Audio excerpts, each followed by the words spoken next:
We've got trash trucks, we've got sirens. If you ever wanted that downtown feel, well, you're gonna get it in this video because I'm done stopping and waiting for these loud asses outside. Anyway, we're gonna go. Guys, the title of this video has never been more relevant than it is today. And it's not clickbait. It's a real question I want you guys to start asking yourself because the Intel X299 launch is literally just like the collective what the fuck heard around the world from the people who are covering this. Now last week at Computex, Intel officially announced its X299 lineup. Now it's something that, if you've been paying attention or had your ear to the ground or looking at leaks, it looks like the leaks were pretty accurate. Specifically regarding the Kaby Lake-X CPUs. And we're gonna talk about a few things very high level. I'm not gonna go into a lot of depth about feature sets on X299. We'll be doing reviews about that in the future to talk more about what you get with X299, but my concern here is Intel's strategy. That's the point of today's video, because let's start with Kaby Lake-X. Kaby Lake-X, guys, is the exact same CPU plopped onto the more expensive 2066 socket, which means you now have to use an X299 platform or X299 motherboard to use mainstream CPU, the 7740 or the 7740K and the 7640K. They also have removed the iGPU, which really kind of sucks because that was a really good tool to use for debugging bad GPUs, reflashing BIOS on GPUs, allowing you to even get your system up and running and all of your drivers installed and your OS installed without even needing a GPU. If you were, say, waiting for that part to come in the mail or you're just holding off on buying one for whatever, you could still be up and running. Not anymore. They've removed that feature. It even has a higher TDP at 112 watts versus 91 on the mainstream platform. So why they've made that move, I guess I don't understand. I guess I can kind of see why, maybe in a stretch, this is the case. Let's say you buy an X299 platform, but you can't afford one of the new Skylake X CPUs, which can cost upwards of $2,000. We'll get to there, trust me. But you just only have $340 to spend on a CPU, you can get this CPU, have the motherboard, and then upgrade it later. Whereas if you were on mainstream and you wanted to go into the extreme platform, you'd have to upgrade everything.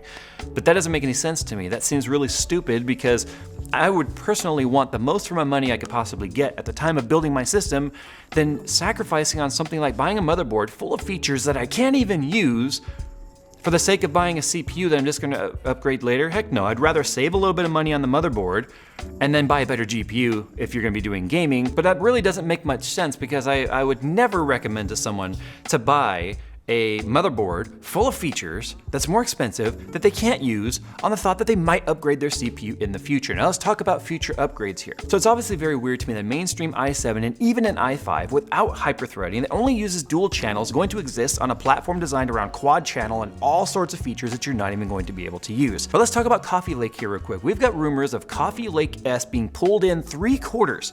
It was supposed to come out in the beginning of 2018.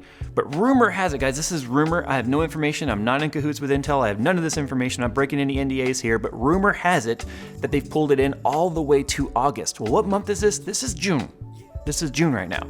And the other rumor is that Coffee Lake is going to have 6-core, 12-thread CPUs existing on mainstream platform. So now you've got Kaby Lake-X with 4 cores, 8 threads existing on X299.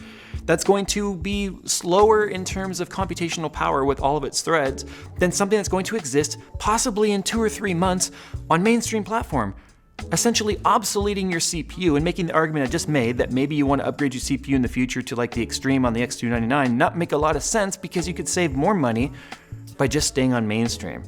Now we don't know what pricing of that's gonna be, and that's a rumor whether or not it's gonna pull in all the way to August, but that's just a hypothetical, like what is Intel doing? Now the whole rumor about them pulling in Coffee Lake 3/4 could potentially mean that, yeah, although they would never admit it, they are definitely concerned about the slight market share that AMD is gaining back with Ryzen, especially with Threadripper. Now let's talk about Threadripper. Threadripper is supposed to be up to 16 cores, 32 threads, 4 gigahertz-ish on the core clock? We still have to wait and see it. That is a pretty big deal. On their X399 motherboards, which is going to be an LGA motherboard, which is pretty cool. The pins are on the socket, not on the CPU anymore, which is something that's always been like an AMD thing, showing us now that AMD is here to play. They mean business. And Intel, I honestly feel like they have no idea what to do because they have experienced more than a decade of just being on top by themselves, head in the clouds, and I think just blind to what was actually sneaking up on them all along. So now they're panicking. Another thing that seems like panic here is the fact that the 18-core 36-thread CPU that they talked about at Computex, most of the motherboard manufacturers I talked to, and I'm not going to name any names, but let's just say a few of the reps that are in the know told me they were like, we were like, what the fuck is this? We had no idea this was coming. So that's why you're not seeing it potentially coming out with the rest of the launch. That's why it's kind of a staggered launch, because that, to me, tells me it is a direct response to Threadripper. Obviously, there's 2 extra cores on there because they have to stay ahead, right? But a price tag of $2,000? Let's just say hypothetically that Threadripper's 16-core, 32-thread is $1,000. Now, I don't want to toot my own horn, but I was like spot on with the pricing on my anticipated pricing on the 1800X. And $500 competing with its $1,000 6900K CPU that was on X99 it's a no-brainer. If you're buying a new system, it makes no sense to not consider the 1800X over the 6900K, more so today than even when I made that video. The reason why I didn't stick with the 1800X in my day-to-day was because at the time, when it first launched, there was unfortunately a lot of stability and compatibility issues with BIOSes between the motherboards and memory support and memory validation. And it was a whole new platform that needed time to mature. Well, guess what? We're like 3 months removed from that. The motherboard manufacturers are assuring me that the stability is there, and it's something that they would have nothing but the utmost of confidence recommending. Of course, their motherboard manufacturers are going to say that, but I told them about some of the issues that I had, and they were like, nope, those problems are gone. Trust me, they're fixed. The problem was we didn't get enough time to spend with the working CPU samples between when we got them and when launch was. It was a disaster, and they're begging AMD, don't fuck up Threadripper. But yeah, so I'm probably going to start playing around with the Ryzen stuff again, which has me very excited about the idea of Threadripper, especially as a content creator, being able to do things like render videos and have massive amount of cores for live streaming and other things all at the same time. Now let's just say hypothetically that costs half of what this 18-core 36-thread is going to cost from Intel. It makes very little sense to even consider it. Now, admittedly, one of the drawbacks, though, to the current Ryzen lineup is the fact that it's only dual channel. I would have liked to have seen it be quad channel because then it would directly compete with everything that Intel currently has to offer. But Threadripper is going to be up to 16 cores, quad channel memory, and 64 PCIe lanes. Check this out. Even the top tier offerings from Intel are only going to be 44 PCIe lanes. Now I say only, but when you've got things like M.2 being able to be utilized now on RAID cards on PCIe, you've got your expansion cards, I mean, all kinds of things use PCIe interface now because it's just faster and better than using things like SATA. So now that you've got more PCIe lanes available on AMD, that's obviously a bonus and a plus and give this check mark to AMD on that one. Here's the problem though regarding PCIe lanes. Check this out. The 5960X, the first extreme CPU that was available on the X99, was a 40-lane CPU. The 5930K, 6-core 12-thread, 40-lane CPU. 5820K was a 6-core 12-thread, 28-lane CPU. Okay, that makes sense. Even at that time, 3 years ago, 2 years ago, whatever it was, we were kind of scratching our heads going, that was a weird trade-off. That was a weird way to reduce the cost of cutting off PCIe lanes. Okay, well, strange. Fast forward now, the 6900K, again, the 8-core 16-thread has 40 PCIe lanes. And then of course the 6950X, the 10-core 20-thread, 40 PCIe lanes. And then down the stack, they would reduce down to 28 towards the more entry level to the extreme platform. But check this out. The new 8-core, right, whatever they're calling it, I can't remember what they're calling it, guys, too many numbers, I'm sorry. But the new 8-core 16-thread has 28 PCIe lanes.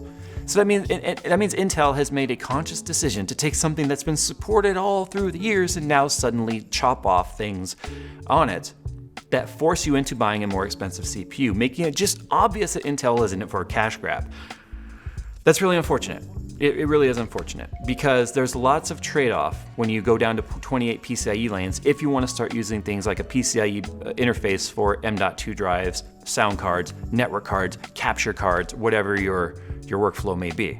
So that's a trade-off that was just like, Intel was just like, whatever, we don't care that they know, obviously, because it's in your face. It's obvious that they did this. But the crazy thing is that it looks like the 18-core CPU variant is only 44 lanes, giving AMD another check mark when it comes to winning, again, the PCIe lanes over Intel.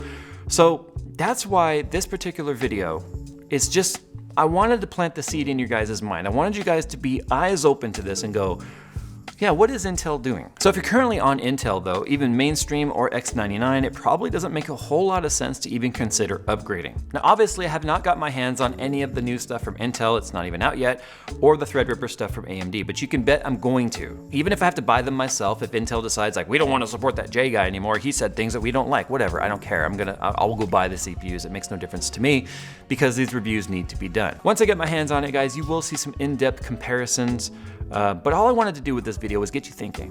I wanted to get you thinking that this is a good time because Intel needed to respond to Ryzen, but I think their response is, yeah, I don't know. They've been getting into grandpa's medicine cabinet and liquor cabinet, if you ask me, because they just really seem to be kind of lost over there, which is a good thing. I guess it's a good thing for AMD as long as they don't screw it up on their end with their marketing and their availability, whatever. You guys tell me what you think. Tell me in the comments down below if you think I'm being silly with this, or if you think I'm actually asking a question that's valid. This is not a fanboyism thing. This has nothing to do with fanboy. Fanboyism's aside, I don't do fanboy. Okay, so this is, I've always been asked, Jay, would you use AMD again? My answer has always been, if they have the better product, absolutely. So anyway, food for thought, guys. Tell me what you think. Subscribe if you've never been here before. Please go to Twitter, whatever. Just let me know your comments. I kind of feel like I don't know if I'm the crazy one here. I don't think so. But anyway, you tell me. All right, guys, thanks for watching, and we'll see you in the next one.